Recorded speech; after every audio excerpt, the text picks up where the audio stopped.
Good afternoon, everyone. Hope you're all doing well. You're all very welcome to another trader interview here at the Alpha Capital Group on a bank holiday Monday here in Ireland.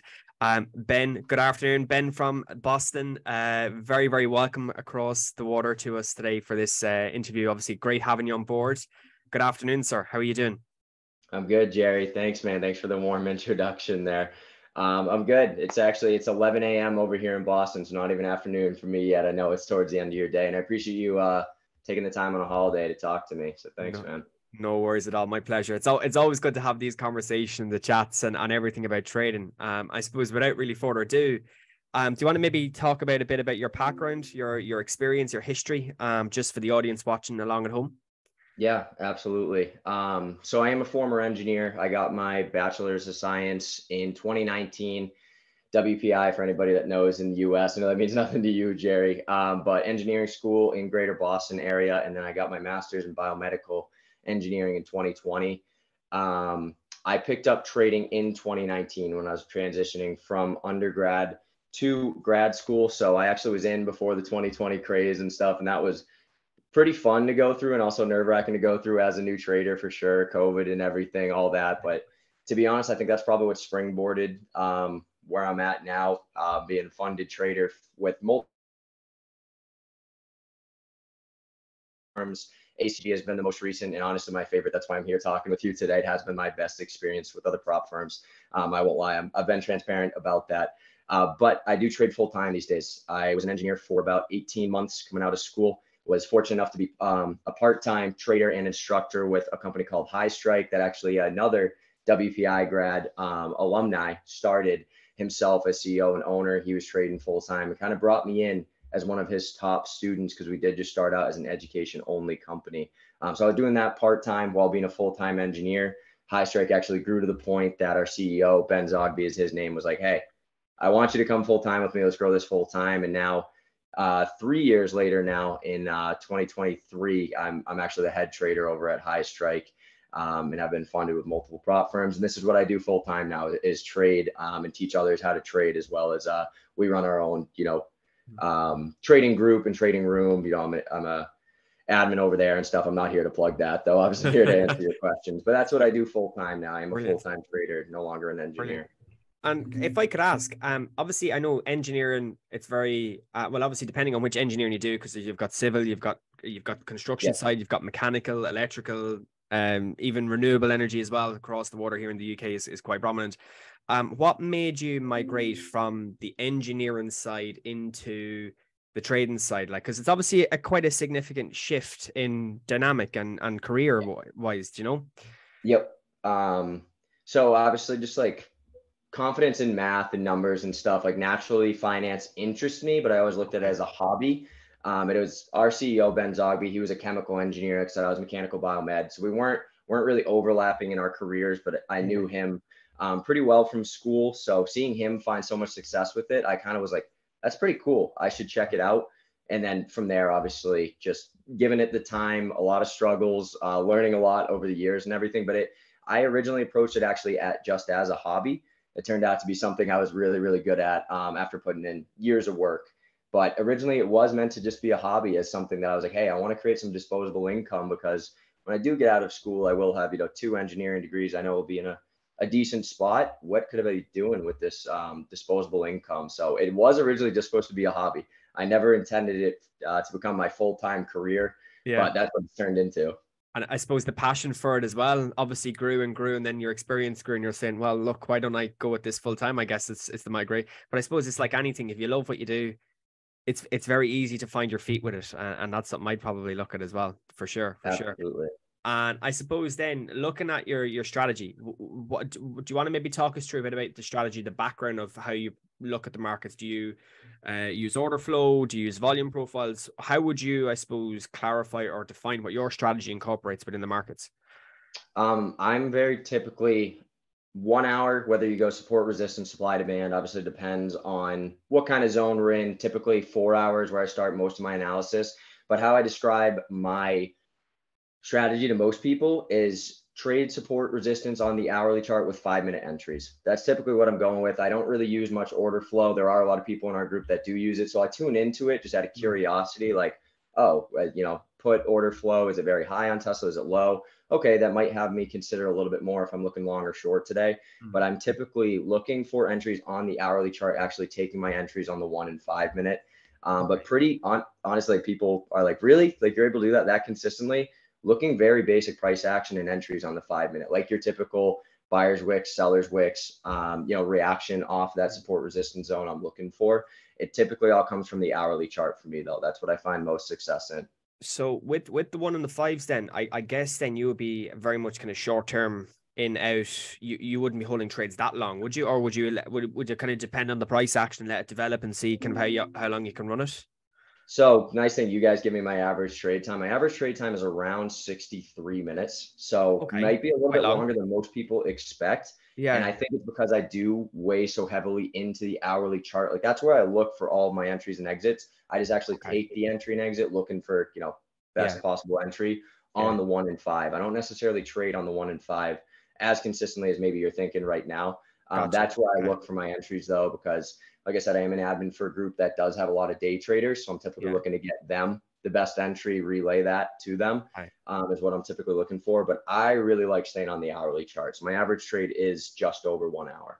Yeah, it's interesting because like probably stereotypical, if you hear 1 and 5s, it's all about precision and it's in and out. And that's why I kind of wasn't sure, but obviously getting context behind I think is interesting because of course then you can explore. Right, your 1 hour is obviously your depth of markets, your trend, etc., and then your precision in the background is to try and get those or maximize the risk reward. I guess is probably what you're looking at then within your analysis, within your strategy. Absolutely, and that's what I think some people overcomplicate. They're like, "Oh, price action, what is it?" and everything. Basically, price action is just prices we've seen the stock at any point in time in the past, right? And that's why I really like playing just hourly support resistance zones, which I think most people can grasp pretty easily. It's the execution that maybe they let nerves get the best of them, FOMO into trades or just analysis paralysis. They never actually place the trade. That's why I find the 5 minute entries to be best, because I think a lot of beginner traders out there, and again, I work with thousands of traders in our group that are beginners, trying to teach them their own strategies, but also what I'm seeing. I think most people can grasp entries on the 5 minute. And that's what I just found success with over and over again is, hey, I'm looking short in this zone because the hourly chart shows we've rejected there 3-4 times, right? Here's the zone I'm looking for. I got a 5 minute seller's wick in that rejection zone. Take it. Stop goes to the top of that wick. It's as simple as that. But obviously that's much easier in theory than it is to actually execute. But I try to simplify it down to that, like, hey, hourly and 5 minute. That's what I like to use. If we're starting to get into the 1 minute for looking for every single entry on the 1 minute, that's what I think you're starting to think of as like, oh, we have to be very, very precise. I never found success in that. Like 3 minute trades, it's probably because I'm getting stopped out in 3 minutes, not because I'm in and out with a good profit I'm happy with. It's just, my trade idea got invalidated within those 3 minutes. Interesting.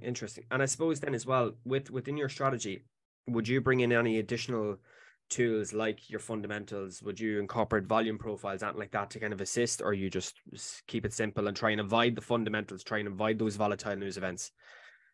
So fundamentals actually are a big piece for me. I think of it in this way. Like, I typically look for gap fills on 4 hour daily. I typically tell people, hey, I'm not going to take the trade just based on this gap fill, but understand, let's say CPI or a Powell 2 p.m. press conference. Hey guys, our next resistance on the 1 hour, our next supply zone is up towards, let's say 430 on SPY, which is obviously where we're at right now in the S&P 500. Hey, I'm looking for targets up to 430 based on what Powell can give us. I'm going to look for entries underneath 430, obviously somewhere, let's say the 425 area. Don't be surprised. It's going to be very volatile news event. Don't be surprised if we end up right at that supply or resistance zone, though, because that is what the price action is telling us. I typically teach the fundamentals in news events that they're going to be crazy. They are going to be very volatile, moving very quickly. But if you have your technical analysis done before with those supply resistance or supply demand, support resistance marked up on the hourly, you can breathe a little bit more and be like, oh, that's all what that massive catalyst was getting us to our next supply zone or demand zone on the hourly chart. And if you don't catch an entry on the 5 minute, let's say that you're happy with to play to that next hourly zone, I don't take it.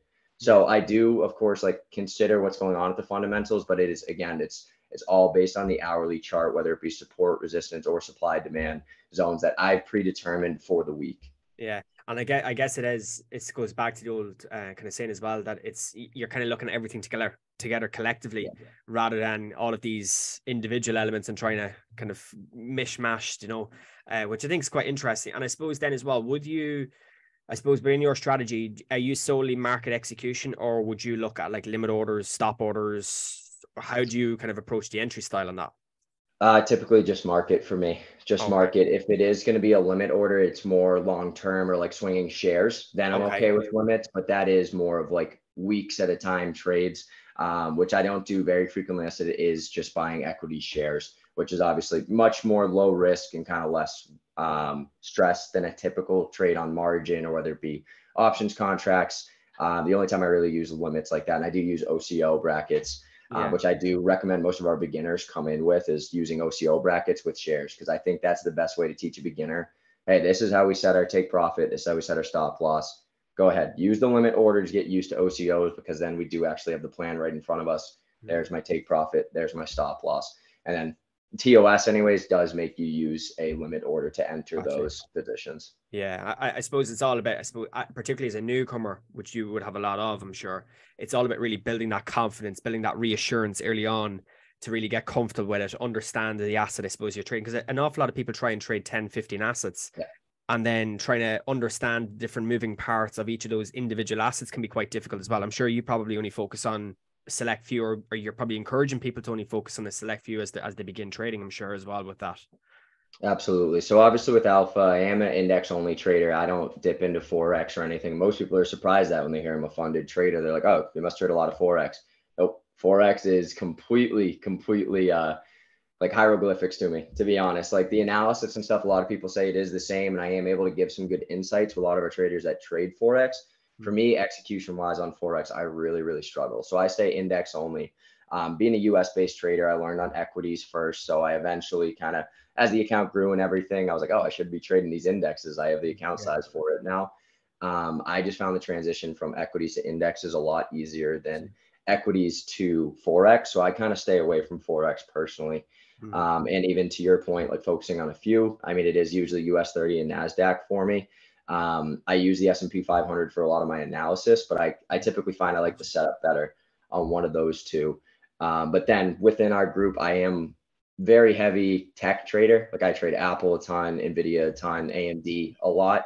Like those three are probably my three favorites outside the indexes. But we're still talking about less than 10 overall equities and indexes that I typically trade. Yeah, well, I suppose even if you look at those three that you've mentioned there, like even you look at the NASDAQ weighting, sure, your top 5 or 6 stocks, your Apple, your Amazon, Microsoft, Nvidia, should they, like those 5, 6 hold up nearly the half of the weighting in the NASDAQ alone. So even if you focus on those 4 or 5 stocks individually, you can get a very good idea of what the NASDAQ is doing probably on an intraday basis, or over the course of a week or a month or whatever it is as well, which is, I think it's like anything, you probably have to bring in those structures, those processes that you find comfortable with, and being able to execute that.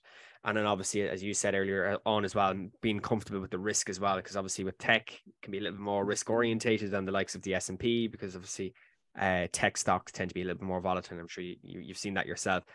And I suppose that brings in the risk. So how do you quantify or look at your risk management? Because obviously I know with funded accounts or prop firm accounts compared to private equity, obviously very different, because you've got drawdown limitations and so on and so forth. How do you, I suppose, manage your risk in that regard? Yeah, so nice thing about prop firms, and prop firms have completely changed my trading. First time I got funded was probably about 14 months ago with another firm. That was my first introduction to it and stuff. But it changed it changed my life, to be honest. Like the income, scalability I've had and everything since has changed my life. But it's laid out for you what your risk parameters are, right? And it's just being disciplined at that point. And the same can be said about a private equity account, obviously. But prop firms, even to me, make it that much easier to manage risk, because you have one choice: keep the account or don't, right? You have to be able to manage your risk if you want to keep the account. So that was a really easy thing for me to adapt, just because I do live a pretty disciplined lifestyle. It's something, probably one of my strong points, just as like leadership qualities, like discipline is definitely probably number one on the list for me if my employer would have listed out. So it was a really easy transition for me. But when it comes to private accounts and Not sure how much this will apply to ACG's audience, but I know anybody that does trade options contracts and stuff in the US, I typically am only taking positions max 5% of the account. Like that is maximum, probably the biggest position I've ever taken in options. Because for me, most of my stop outs on contracts is somewhere between 11 to 13%. So obviously we're looking at about a 0.5% loss on the account for something like that. And that is my max position size, which is pretty much right on par with what I do here at ACG, right? Like my typical risk on a trade is 0.5% or less. I like to be closer to a 0.25%, but the max side being around that 0.5% per trade. So it is very, very consistent for me. To be honest, as a beginner trader, I was closer to risking like 1% per trade. And that was when I was only trading, let's say like a $1,200 account. So I could get away with it a little bit more. But obviously my main focus being my funded accounts at this point, that's how I'm able to scale my income. It has leaked over into my private equity accounts a little bit more, just kind of standardizing it 0.5% or less per trade. So kind of prop firms kind of equipped me with that, but it was at least somewhat similar before. I was around a 1% risk max, and that was with a smaller account. But I like to be somewhere between 0.25% to 0.5% on any given trade. And I suppose that helps build the internal discipline, the internal process. So whether you're migrating from one to the other, you're still kind of keeping a standardized, structured element within your plan.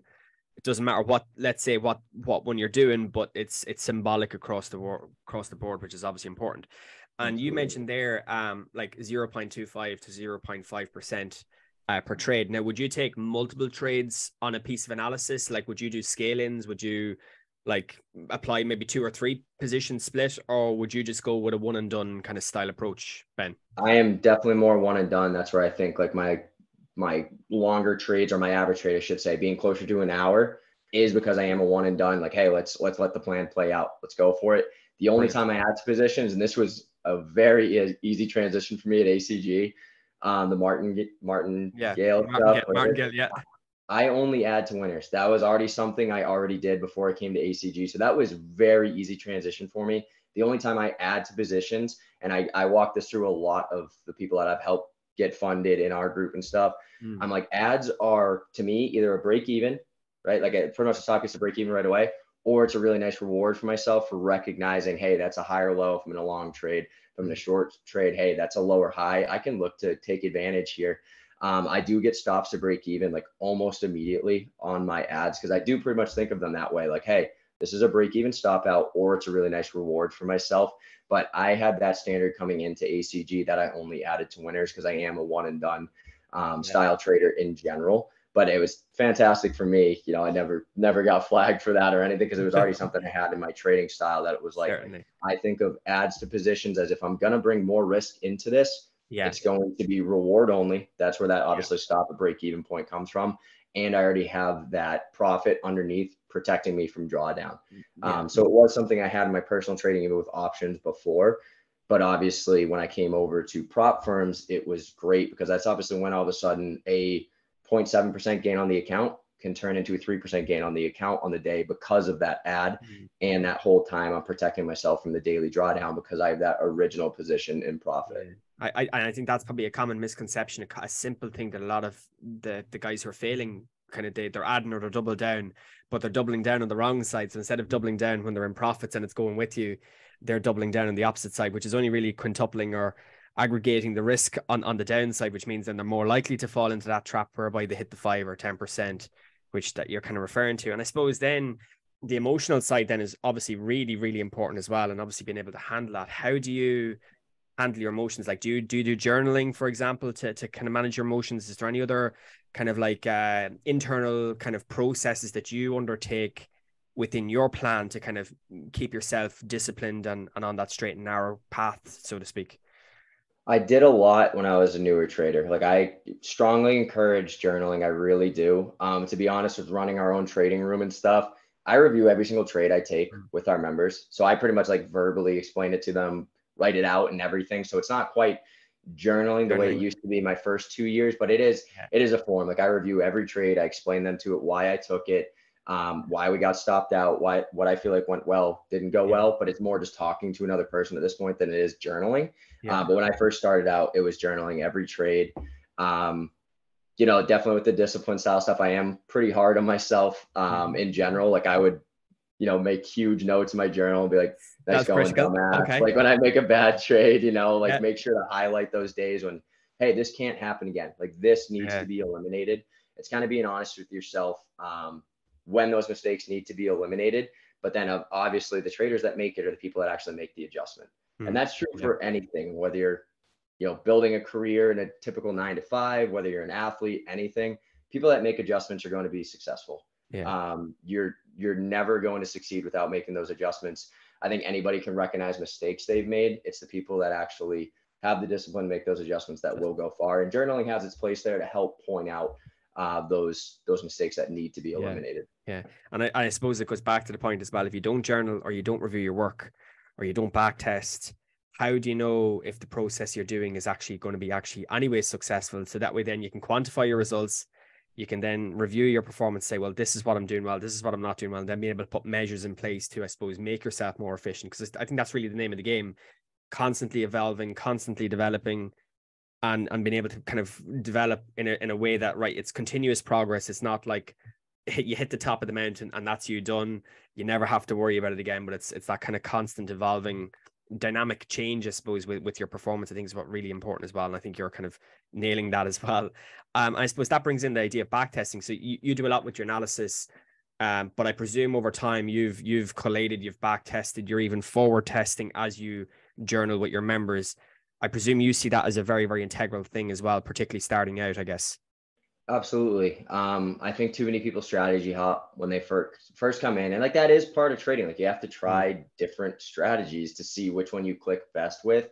But if you're 2, 3 years into your trading career and have no idea how to explain to somebody else your strategy, like we got on this call, Jerry, and I said I was like, I Mm. trade 1 hour, support resistance, supply demand, depending on where we are in the 4 hour with 5 minute entries. I'm able to tell you exactly what I look for day to day. If you're 2 to 3 years in to your trading career and you can't tell somebody else what your strategy is, that's a major red flag. Mm. Major red flag. And I'm able to say that because I've seen hundreds of people do that, Mm. right? Like they've been like, man, I've been going for 2 years and nothing seemed to work. I'm like, well, what strategy are you using? Like we have a lot of SMC traders in our group. We've got a lot of option sellers actually in our group being US based. You know, they're going to be trading pretty much just like 4 hour and higher time frames with strictly supply demand zones. They're Mm. able to tell me their strategy. They're the people succeeding. And I can promise you they didn't succeed for their first 18 months, maybe even up to 2 years. Mm. But they eventually hit that point that they are able to explain to me their strategy. And that comes from, as you said, back testing, forward testing, doing your technical analysis. Even if it is, you know, obviously back test tools are great, like using FX Replay or TradingView. That is all great. Even just hopping on the charts, you know, as you're just beginning out, it might be a little overwhelming to actually go in and paper trade and stuff. Even just reviewing your analysis and then finding, okay, my analysis hit on the 4 hour, but where would my execution be based on my strategy? And that's why I like the 5 minutes so much, because I'm able to point out exactly where I can tell you, hey, this is my execution point because of this 5 minute buyer's wick or seller's wick. And look, it's right in my hourly zone. That's why I personally like the 5 minutes so much, because I think it's really easy to point out to somebody where my execution is. So obviously that's where back testing comes in, is like, hey, trying over and over again to find what allows you to execute. Because Yeah. plenty of beginners can do technical analysis, they can't execute. That's where back testing comes in, is like you Yeah. need to practice execution somehow.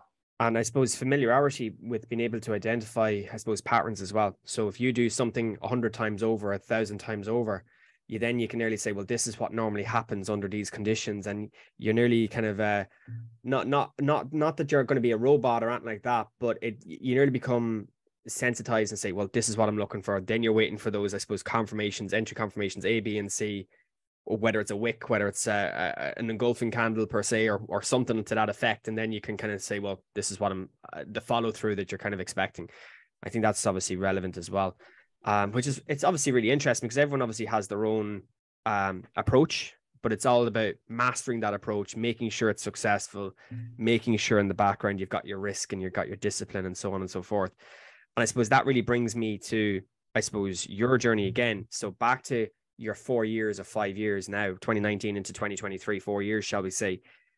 You've accrued so much experience over the last 4 years. And I suppose the question would be to say, well, what would be, if you were to, let's say, talk to a new person today, okay, what would be the kind of the thing that you would tell them to focus on as a newbie?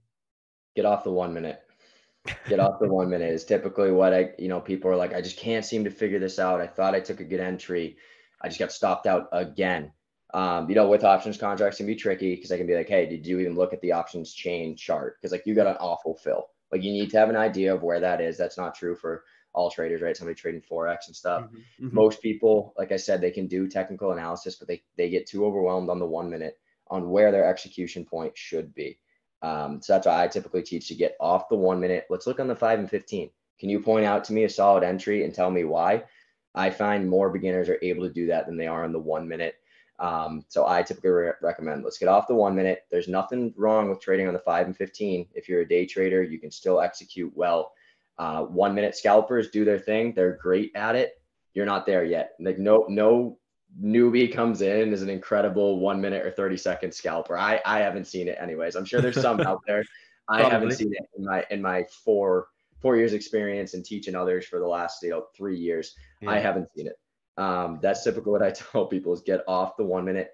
And to be honest, if you want to use indicators when you trade during the day, okay, if you find it helps you when you're doing your technical analysis and trying to read price action, which again is just revisiting price we've seen in the past. That's all it needs to be. Don't overcomplicate it. There's no use for an indicator there. If you want to use them during the day, if you find success with it, I don't tell people to just throw them out. That's what I've personally done. I only use VWAP throughout the day. Yep. That's the one indicator on my chart. Yep. Just because that's what I've found success with. And I only use it honestly for like stop loss recognition. I don't really use it for entries that often. Okay. If we're in a long trade, I'm like, all right, is my stop around VWAP or is it too far above it? That's kind of the only way I use it. And then obviously short trades opposite, like my stop loss, are we below VWAP? Am I being too loose, too aggressive with it? That's kind of it for me. Kind of it. And I think that comes from having confidence in the technical analysis, which is obviously taking years of work. But it's ditching the indicators. It's looking strictly at those higher time frames. Again, looking for supply demand zones, whether it be buyer's wick, seller's wick, support resistance, whatever you find success in. The best traders don't mention indicators a lot in that original analysis. They might use them during the day. I'm not saying you can't, but when they're doing that original technical analysis, typically doesn't involve indicators.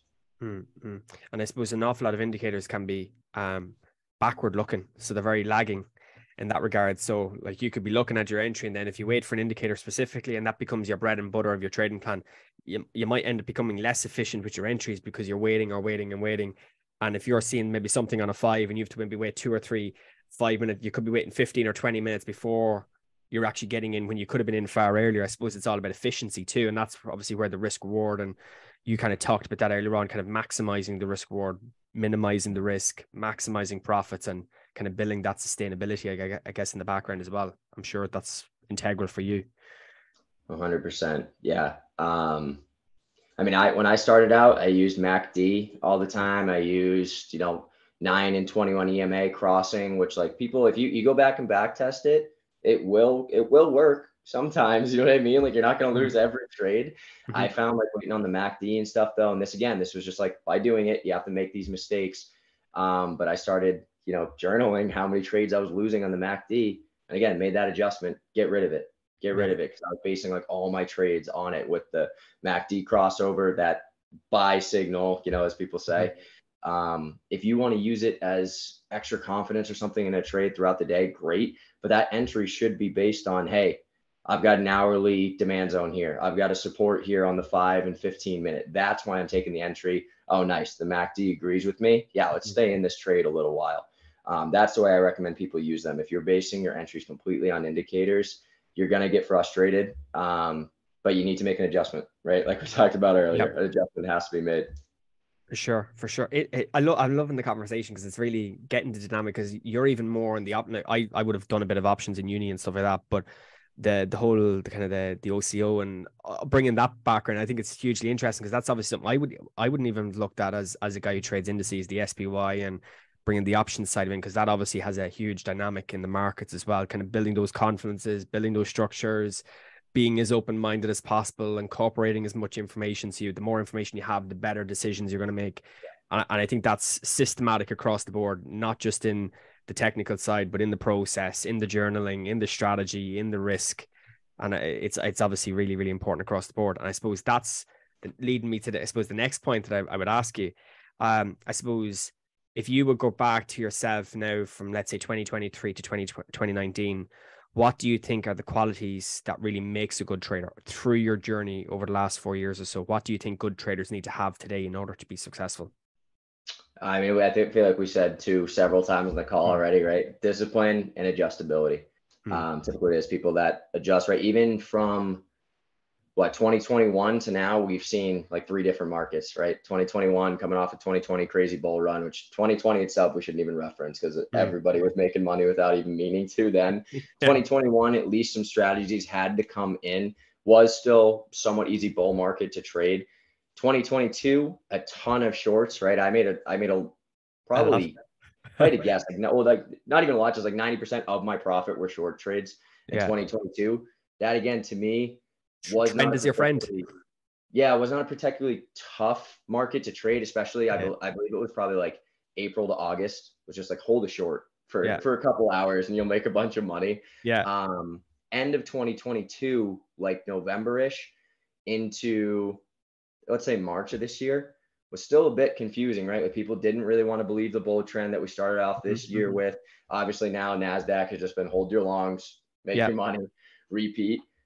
Beginning of this year though, like people did not want to believe that the market had hit a temporary bottom. And obviously none of us will ever know if that was the bottom until we see, 24 months from now, if we're at new all-time highs again, we'll be like, well, I guess that was the bottom. There's no way to predict that, right? We just have to react to what's in front of us. But been able to adjust throughout all those different market cycles I just kind of mentioned there and be profitable in all of them. It doesn't come from sticking to the same stubborn ways all the time, right? You need to be able to adjust to the current market conditions you see. Like the 2021 traders that did all right trading a bull market definitely had a bad time in 2022. Those that adjusted still did well. I saw it, myself. I had plenty of beginner traders coming in 2021, had plenty of beginner traders coming in 2022. And of course, now in 2023 too, we will. It's teaching those people how to adjust in all these market conditions. They're the ones that come out the other side with us, is that adjustability. Because in general, to me, the discipline stuff is very fixable because it's being accountable. Yeah, it's all, and that's the thing. I was like, look, it depends. I can't make this answer for you, but it's either a great thing or a horrible thing that it's all in your hands, right? Once you have the technical analysis and kind of the mechanics side of things down in trading, that means it's all in your hands. You've got the education side of things, right? That's what somebody else gave you. They taught you how to do technical analysis. And this is what I say to a lot of my coaching members. I teach technical analysis really well, based on the feedback I get from our members and stuff. I've heard that. I believe in that too. I think I teach it pretty well. When we get to the point, let's say you're like 3 months into working with me, hey, I got to take the training wheels off a little bit here. I've given you the mechanics side of things. You know how to do technical analysis. I think you know how to execute. Let's see if that discipline shows up. It is all in your hands now. And depending on the type of trader you run into, it's either a horrible thing or a really great thing. My thing is everybody does have the choice to make it a great thing. It's just, again, if you have that discipline to follow through and make it a great thing, that it is all in your hands now. Yeah, definitely. And I think that's the big thing with a lot of the prop firms, even the reason why there's such a high failure rate, not just even with prop firms, but in trading, is lack of discipline, over risking, over leveraging, position sizing at too high of a size relevant to the size of your account. And all of a sudden, if there's a little bit of slippage or a bit of fundamentals or a bit of news, and maybe let's say gold racks up 20 points or 50 points, then a 1% loss isn't a 1% loss. It could be 5, 7, 8, 10% with slippage. And I suppose that's really important as well, having that self-discipline, but discipline over your plan, accountability. And then, as you said, then the adjustability and being able to flexible to adapt to market conditions, I think is also very important as well. And I suppose that brings me back to you're constantly staying on top of the ever-changing financial markets. You're looking at probably the fundamentals daily. If obviously something comes out, it's very conscious. So you're kind of becoming more well-rounded than those who specifically just look at technicals alone and maybe not looking at the sustainable side. And I suppose it's interesting because you've come a long way in a relatively short period of time. Like, but again, it shows that it can be done. If you've got the mechanics, you've got the process, you've got the discipline, you're willing and prepared to review yourself, review your performance, and make those adjustments. I think you can obviously become very, very successful and make a lot of money. And you're, I think, a very, very great example of that. And that would then look at your future, right? So do you look at having objectives for the future? Do you have goals that you set yourself? You're quite an ambitious guy. You're obviously a very, very intelligent chap, which is great. Makes things a little bit easier, I guess.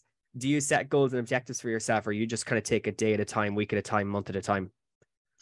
More the latter, right? Just former athlete and stuff. I coach baseball now and stuff. I teach the same thing to kids. I'm like, hey, win one pitch at a time, one inning at a time. If that takes us to the championship and stuff, of course, we just got knocked out in playoffs last night. So touchy subject. Sorry, apologies. I teach my kids, same thing. I'm like, no, we got to take it one pitch, one inning at a time. With the outcome at the end, if you win every pitch today, yeah, you're going to win the game. Like, I promise you will. I try to take it day by day. Just to be transparent with you, Jerry, I left engineering school with over 6 figures of debt. And thanks to prop trading and full-time trading and stuff, I'm out of debt in 2023, that wouldn't have happened if I immediately picked up trading. Like, this is going to get me out of student debt. I might have gone the other way. I could have gone 6 figures deeper in debt if I put that pressure on myself. Like, this needs to happen. Again, I picked up trading as something that, hey, I think this could be really nice for disposable income. And then as you were kind of getting at, taking it day by day, let's see what we can do. And now, like I said, being able to dig myself out of a pretty big hole that obviously I was being told I'd be just fine. And I think I would have been. It would have taken a little bit longer. I'm 26 now. I definitely probably would have been 56, maybe 60 by the time I was out of debt, right? But like, I would have been stable as an engineer. Because people were telling me, like, oh, you get 2 engineering degrees. Like, who cares how much debt it is? You'll make it back.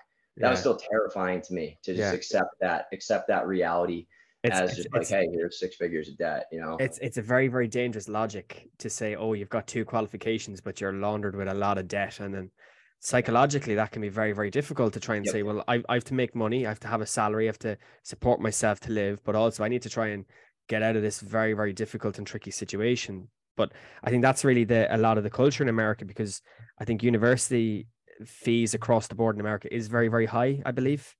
Yep. So it's not an easy thing. But look, you're flying, you're doing amazing, and long may it continue. I'm sure we'd definitely love to have you back later in the year, maybe early next year, to see how you're obviously developing. But I guarantee it's probably going to be scale up, continually growing, and obviously continue developing in that regard, I guess.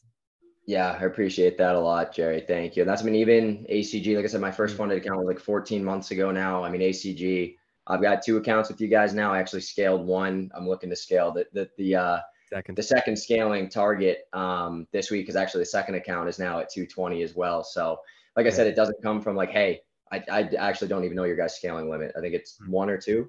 4. 4. So you know what I mean? Like no plan to be like, I got to get to 4 million. Just take it one scaling target at a time. One account's at 220. The other one's at 2. Let's check. I think 233 as we speak. 233 as we speak. So obviously, I'm 4% away from scaling that account again. I'm not thinking about whatever your guys' max scaling target is. The same way I wasn't thinking when I picked up trading, got to get out of debt now. Like, no, let's make $100 now. 200 next month, 400 the month after that, just improve little by little. And kind of, again, I'm a huge baseball fan. Win one pitch at a time, one inning at a time. It's the same thing with trading. Win one trade at a time, one day at a time. Let it stack up. Look back. For me, 4 years now. Compounding. 4 years ago, I started with $100 trading account. Now I'm trading over $500,000 and funded, just 4 years later, which, like you said, feels like a short time. But if you look back at the journey, I'm sure you had a similar journey, Jerry, as a trader. Like, it feels like forever and how hard you worked in that. But you look, 4 years is nothing to go from $100 trading account to over $500,000 and funded accounts now. Absolutely. And I suppose it's that willingness to learn, but also at the same time, it's to not put too much pressure on yourself. Because I think a lot of people will, and I've seen it before recently as well, they give up the job and then they have to rely on trading to make an income, which is a very, very difficult thing, because you've got the pressurized environment of the markets, which yourself isn't always easy. It's not always clean. It doesn't give you the optimum results you'd always want. And then when you factor that other financial, like, obligation of needing to make money to support yourself or support a family. That's a very, very difficult thing to add in as well. And that really brings in the gambling and the over trading and the lack of discipline then, where everyone just kind of shoots from the hip. Very, very difficult to really come back from that, because once you get into those bad habits, very difficult to come out of them. And I'm sure you've probably seen that yourself with maybe some of your clients, but even maybe other friends as well, possibly. Oh, absolutely. Yep, absolutely. I mean, I have more friends that have seen what I do in trading and they pick it up for a couple months, fail, and they never talk to me about it again, than I do that people have actually continued to trade with me. I mean, realistically, the people that have continued to trade with me are, some of our longer term HighStrike members. As far as personal friends go, that like people I went to college with and stuff, only our CEO, Ben Zogby, is the only one that I've been trading with that I knew before HighStrike that has been trading this whole time. Any of my other friends from college and stuff, they checked it out. They're like, oh, cool, good for you. Not for me. And that's fine. Like, it's not for everybody, but you run into that situation a lot more, obviously, than somebody you meet. You bring them into trading and they succeed and continue to run with it with you. That's super, super rare to find. And obviously that was the whole point of us starting HighStrike, was to try to just build a community at first that like, hey, let's do this together. Let's see how long we can go. And I mean, now we've had thousands of members, thousands of traders come through, and it's really, really cool to see people that, I was just trading with as a student 4 years ago. They're still in our group trading with us every day. And obviously I've created incredible bonds with those members. I value them so much. It's people I have got to meet a couple in person. Like, I hope one day, I can go meet all of them in person and just be like, hey, like, I hope you know the impact you've had on my trading career. I know you always express what an impact I've had on yours, like as the admin, but like, no, just even as a member, just seeing you succeed for the last few years is so awesome. Like, it's an irreplaceable feeling to be able to have those people that have kind of taken the journey with you. And as well, you have to think for it as well, trading, like if you're sitting in a room or in a desk on your own, it's a very, very lonely place. And I think a lot of people don't realize that if you're in a full-time job, let's say, and you migrate from an office or a busy environment where you see people every day, and if you're an outgoing person, that's very difficult, like, because you're being very much extroverted to being introverted, where you're behind a screen, lonely environments. So the likes of those communities are massively invaluable, because you can talk to people, you can have those conversations. Obviously, they develop actually from trading communities nearly into friendships as well, which is actually a brilliant thing to have as well, because it's building that external community, shall we say, just beyond the computer screen and the chart that you have in front of you, whether it's TradingView or any of the options platforms as well, or whatever it is, but hugely brilliant. Well, Ben, what a conversation, sir. What a conversation. Brilliant to have you on board today. Definitely love to have you on board again. Absolutely. Congratulations with everything that you've done so far. You've been absolutely killing it, sir. And hopefully it continues with us and continue to grow and develop. Obviously, when you do well, we do well as well. So it's a mutually beneficial thing. So congratulations on the hard work. Congratulations on a great 2023 so far. And obviously best luck for the rest of the year and beyond. And